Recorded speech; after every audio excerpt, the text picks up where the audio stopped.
अस्सलाम वालेकुम वरहमतुल्लाहि वबरकातुहू। मुझे तो आप लोग जानते ही होंगे, हर वीडियो के अंदर मैं बताती हूँ I am naturopath Nida Sabir from Lahore. तो आप लोगों ने आज दो काम करने हैं। सबसे पहला काम तो ये कर लीजिए कि चैनल को सब्सक्राइब कर लीजिए, आगे फ्रेंड्स एंड फैमिली के साथ शेयर कर दीजिए, बेल आइकॉन को प्रेस करना मत भूलिएगा।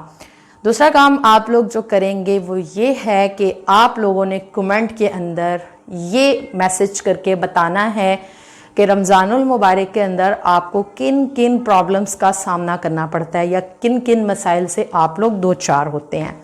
आज के इस वीडियो क्लिप के अंदर हम लोगों ने बात करनी है कि एक रमज़ानुल मुबारक का बेहतरीन महीना हम लोग किस तरीके पर गुजारें।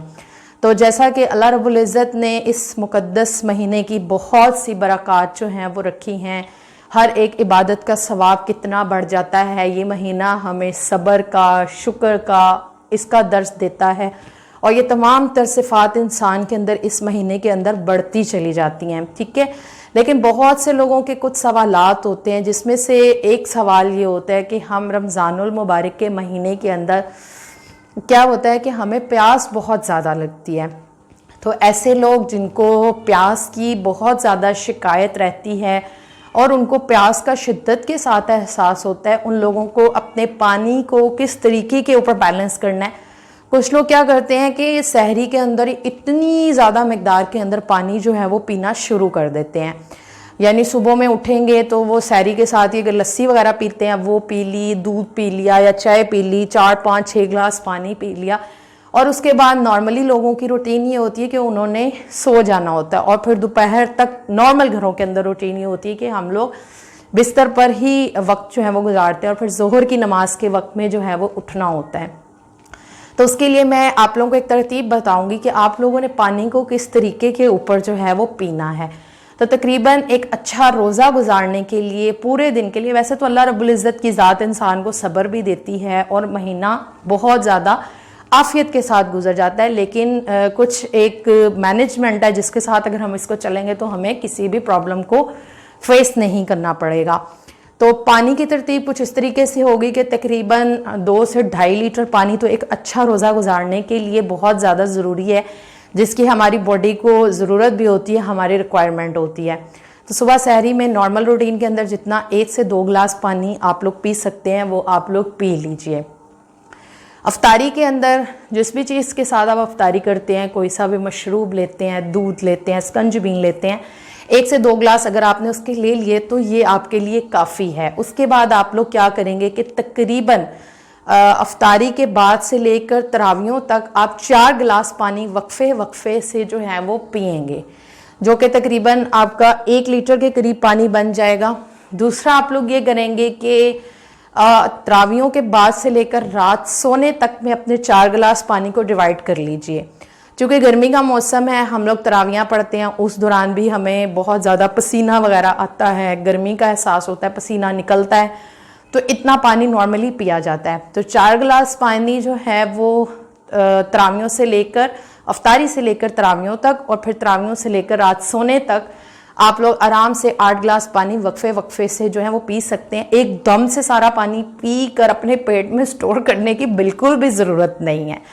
ठीक है जी। और बता दिया सहरी के अंदर 1 से 2 गिलास, नॉर्मली कुछ लोग अगर तहज्जुद में उठ जाते हैं तो उस वक्त से लेकर सहरी तक 2 से 3 गिलास पानी ये काफ़ी रहेगा। तो ये तकरीबन आपका एक पूरे दिन तक का पानी है, जिसको आपने अपने वाटर बैलेंस को किस तरीके से कंट्रोल करना है, कितना पानी किस वक्त के अंदर आप लोग लेंगे। दूसरा, वो लोग जिनको प्यास की शिद्दत का बहुत ज़्यादा एहसास होता है वो मैं ये यहाँ पे सेकंड क्वेश्चन जो है वो ये है कि प्यास जो है वो किन लोगों को ज़्यादा लगती है। तो नॉर्मली वो लोग जो कि अपने खाने के अंदर बहुत ज़्यादा नमक, बहुत ज़्यादा स्पाइसेस, तेज़ मिर्च मसालों का इस्तेमाल जो है वो बहुत ज़्यादा करते हैं। पूरे दिन के अंदर भी चूँकि हम लोगों ने पानी नहीं पीना, मौसम भी गर्मी का है, तो ऐसी चीज़ों की वजह से क्या होता है कि जब हम बहुत ज़्यादा स्पाइसेस, गरम मसाले, चाट मसाले, डिब्बे के मसाला जात, ऐसी चीज़ें अफ्तारी में भी लेते हैं। बहुत से लोग सुबह सहरी के अंदर साथ में कुछ ठंडा अगर नहीं लेते, सिर्फ सालन वगैरह के साथ रोटी खाने के आदी हैं, तो ज़्यादा स्पाइसेस खाने की वजह से भी आपको गर्मी का एहसास ज़्यादा होता है और आप लोगों को प्यास जो है वो ज़्यादा लगती है। क्यों?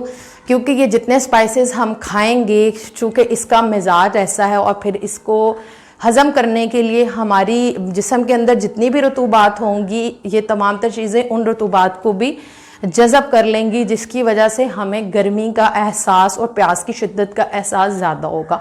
जिसके लिए बहुत बेहतर है कि मसाले इस्तेमाल करते हैं कीजिए, लेकिन एक नॉर्मल मिकदार के अंदर रखते हुए, ठीक है जी। और आप लोग सहरी के अंदर जो है वो लस्सी का इस्तेमाल कीजिए, दही का इस्तेमाल कीजिए, दही के अंदर शक्कर वगैरह का आप लोग जो है वो इस्तेमाल कर सकते हैं। और अगर चाय वगैरह का इस्तेमाल करते हैं तो चाय में इलायची का इस्तेमाल जो है वो ज़रूर करें, जो सब्ज़ इलायची होती है। और अगर चाय नहीं पीते तो फिर भी आप लोग जो सब्ज़ इलायची उसको चबाकर सहरी के वक्त के अंदर ले सकते हैं। तीसरे नंबर के ऊपर एक सवाल ये पैदा होता है कि नॉर्मली क्या होता है कि हम लोगों के मैदे बहुत ज़्यादा डिस्टर्ब होने शुरू हो जाते हैं।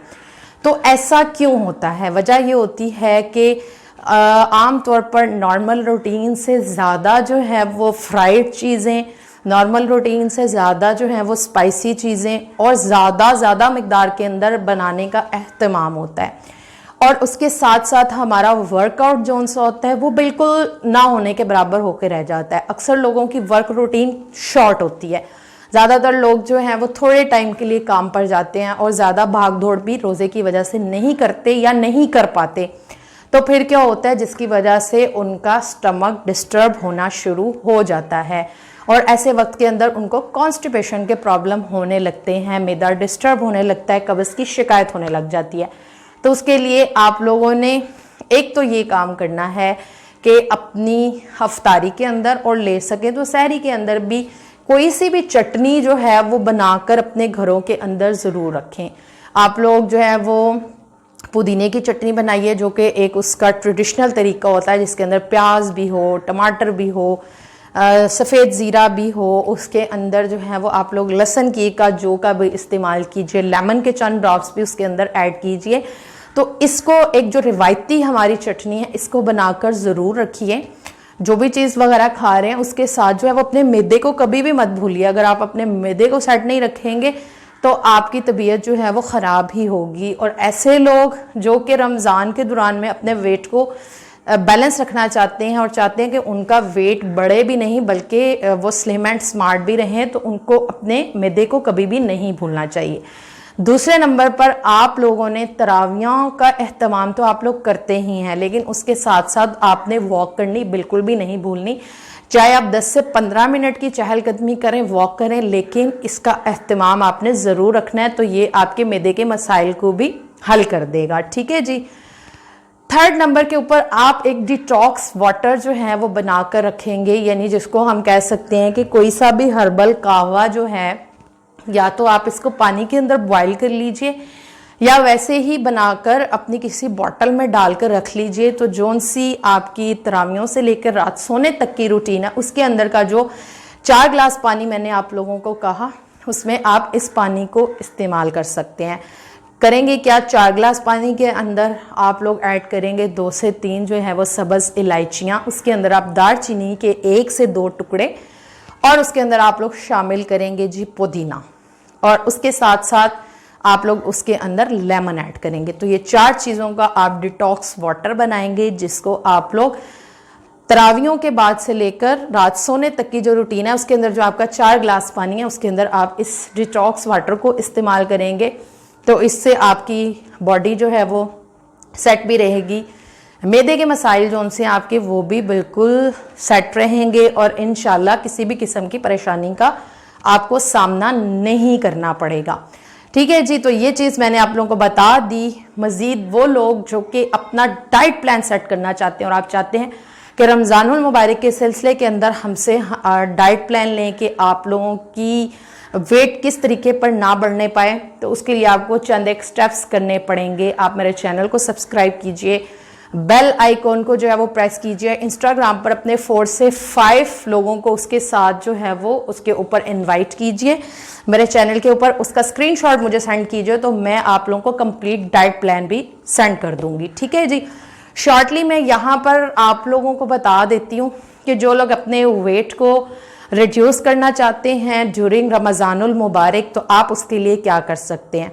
आप लोगों ने सुबह में उठकर तकरीबन 1 गिलास पानी के अंदर 1 चम्मच जो तुख्मे मलंगा होती हैं, बालंगू जिसको बोलते हैं, ठीक है, तो उसको आप लोग उसके अंदर भिगो दें, चाहे रात में, सुबह में 1 गिलास पानी आप इसका ज़रूर इस्तेमाल करें। सहरी के अंदर 2 चीज़ें हैं, अगर तो आप लोग जो हैं वो नरम ग़िज़ा खाने के आदी हैं और कोई भी जो है वो पराठा वगैरह और रोटी सालन नहीं लेना चाह रहे, जस्ट आप लोग नरम ग़िज़ा लेना चाह रहे हैं जिसके अंदर दलिया है, तो उसके अंदर आप दलिया जो इस्तेमाल करें, जिसके अंदर कुछ अदद आप लोग नट्स और कुछ फ्रूट्स को भी जो है वो ऐड करेंगे, ठीक है। और जो लोग तो रोटी लेना चाह रहे हैं उसके लिए नॉर्मल साइज़ की जो रोटी लेते हैं और उसके अंदर जो है वो घी वगैरह मत लगाएं, सिर्फ हल्का सा ब्रश की मदद से आप लोग उसके ऊपर ऑयल लगा लें और उसके साथ कोई सा भी सालन ले रहे हैं या कबाब वगैरह ले रहे हैं वो ले लीजिए। और योगर्ट जो सा है, दही, उसमें लाजमी नहीं है कि आप लोग उसमें डेयरी को बहुत ज़्यादा बाउल भर भर कर इस्तेमाल करें, बल्कि एक नॉर्मल मिकदार के अंदर 3 to 4 स्पून्स भी आप उसके ले लें तो ये आपके लिए काफ़ी है। ये हो जाएगी जी आप लोगों की सहरी। बाकी इफ्तारी के अंदर आप लोगों ने खजूर से इफ्तार किया, साथ में फ्रूट्स आप जितने मर्जी ले सकते हैं, फाइबर का इस्तेमाल आप जितना मर्जी कर सकते हैं, फ्रूट ले लीजिए, कोई जूस ले रहे हैं या फिर मिल्क शेक वगैरह ले रहे हैं, तो इतना काफ़ी है। उसके बाद मगरिब की नमाज का वक्फा आ जाएगा, देन आप कोई सी भी जो घर में चीज़ बनती है, यानी जितने भी फ्राइड चीज़ें हैं उनका इस्तेमाल कम कर दें। ये नहीं कि बिल्कुल ना लें, कम कम मिकदार के अंदर ले सकते हैं। उसके साथ में फिर आप लोग चाहें तो ये चीज़ें ले लीजिए या फिर अपनी रोटी को बिल्कुल स्किप मत करें, नॉर्मल साइज़ की रोटी और साथ में जो भी चीज़ लेना चाहें आप ले सकते हैं। और 1 गिलास जो तुख्मे बालंगू मैंने आप लोगों को उसका पानी बताया, वो लोग आप लोग अफ्तारी के टाइम में भी शामिल कर सकते हैं या दिन में 1 दफ़ा भी ले लें तो वो आप लोगों के लिए काफ़ी है। मज़ीद जो है वो डाइट प्लान मैं आप लोगों को जो बना कर दूंगी, उसके लिए जो काम करना है मैंने आपको बता दिया। चैनल को सब्सक्राइब करना है, बेल आइकॉन को प्रेस करना है, उसका स्क्रीनशॉट और अपने 5 फ्रेंड्स को आप लोगों ने इंस्टाग्राम पर, यानी मेरे आईडी, आपने उसको मेरे यूट्यूब चैनल के लिंक सेंड करके और उनसे सब्सक्राइब करवाकर उसका मुझे स्क्रीनशॉट सेंड करना है, तो मैं आप लोगों को कंप्लीट डाइट प्लान भी बता दूंगी, ठीक है जी। दुआओं में मुझे याद रखिए। उम्मीद करती हूँ कि इन तमाम तर जो मैंने तदाबीर बताई हैं कि आप अपने रमज़ान को, अपने रोज़े को कैसे बेहतरीन तरीके से गुजार सकते हैं कि आपका वज़न भी ना बढ़े और आपकी सेहत भी बेहतरीन रहे। मुझे इसके लिए अपनी दुआओं में याद रखिएगा। अस्सलामु अलैकुम व रहमतुल्लाहि व बरकातहू।